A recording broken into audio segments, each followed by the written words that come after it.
बहुत पहले की बात है। बहुत बड़ा एक जंगल था। उस जंगल में एक चींटी रहती थी। चींटी को जब प्यास लगता था तो जंगल के पास ही में एक नदी थी। तो उस नदी में जा कर के वह पानी पी लेती थी, फिर वापस आकर के जंगल में रहती थी। मतलब जब जब प्यास लगता था तब तब जा कर के उस नदी में पानी पी लेती थी और पानी पी कर आकर के उस जंगल में रहा करती थी, अपना जीवन व्यतीत करती थी।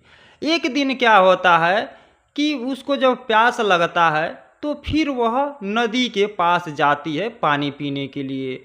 नदी के पास पानी पीने के लिए गई, पानी पीने का प्रयास जैसे करती है तो अचानक उसका क्या होता है कि पैर फिसल जाता है। जब पैर फिसल गया तो वह चींटी उस नदी में गिर गई और नदी में गिर जाने के बाद वह चींटी डूबने लगी। वह पानी के धारा में बहने लगी। अब चींटी बह रही थी, डूब रही थी, बह रही थी, डूब रही थी। इस तरह चींटी पानी में डूबते हुए, बहते हुए, डूबते हुए, बहते हुए कुछ दूर चली गई। कुछ दूर जाने के बाद उसी नदी के किनारे एक बहुत बड़ा वृक्ष था। उस वृक्ष पे एक बहुत प्यारा सा कबूतर रहा करता था। कबूतर की नज़र उस चींटी पे पड़ती है। कबूतर देखता है कि यह चींटी डूब रही है, बह रही है, डूब रही है, बह रही है और बहुत परेशान है। क्यों ना इसका सहायता किया जाए, मदद किया जाए। अब तुरंत क्या किया कबूतर कि उस पेड़ से एक पत्ता तोड़ करके और जहाँ चींटी बह रही थी उसी के पास गिरा दिया। जैसे गिराता है तो चींटी क्या करती है कि तुरंत उस पत्ते को पकड़ करके और उस पर बैठ जाती है। जब उस पे बैठ गई तो पत्ता बहने लगा, पत्ता तैरने लगा। अब पत्ता बहते बहते बहते बहते कुछ दूर चला गया। दूर जाने के बाद पत्ता नदी के किनारे पर जाकर के लग गया।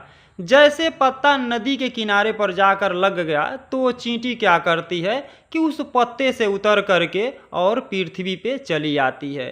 पृथ्वी पे आने के बाद फिर वापस आती है। अब वहाँ से वापस आते आते आते आते उस कबूतर से मिलती है और कबूतर से मिलने के बाद कबूतर का धन्यवाद करती है, कबूतर का प्रणाम करती है।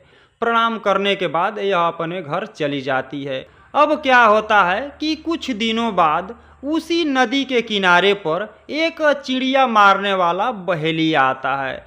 बहेलिया आया तो देखा कि एक पेड़ है और उस पेड़ पे एक बहुत खूबसूरत सा कबूतर बैठा है। तो बहेलिया क्या किया कि अपना बंदूक निकाला और बंदूक निकाल करके उस कबूतर को मारने के लिए निशाना लगा रहा था। तो यह घटना, यह प्रक्रिया यह चींटी देख ली। देखने के बाद चींटी तुरंत आती है और उसके पैरों पर चढ़ जाती है।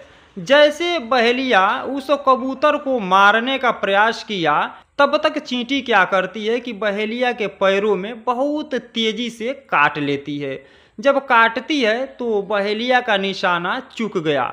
कबूतर को न लग करके वह गोली दूसरे जगह चली गई। तब तक कबूतर को मौका मिल गया, टाइम मिल गया, कबूतर उड़ करके दूसरे जगह चला आया। तो चींटी क्या करती है कि तुरंत उसका पैर छोड़ करके और घास में छुप जाती है। अब बहेलिया क्या करता है कि निराश हो करके अपने घर लौट जाता है। लौट जाने के बाद अब कबूतर आता है और उस चींटी से मिलता है। अब कबूतर उस चींटी का धन्यवाद देता है।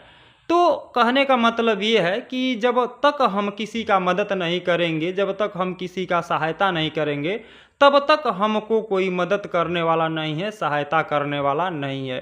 तो हम किसी का जब मदद करेंगे तो हमारा मदद करेगा। तो इस प्रकार से हम लोग को रहना चाहिए। यदि कहानी पसंद आती है तो इस चैनल को सपोर्ट करने का प्रयास कीजिएगा।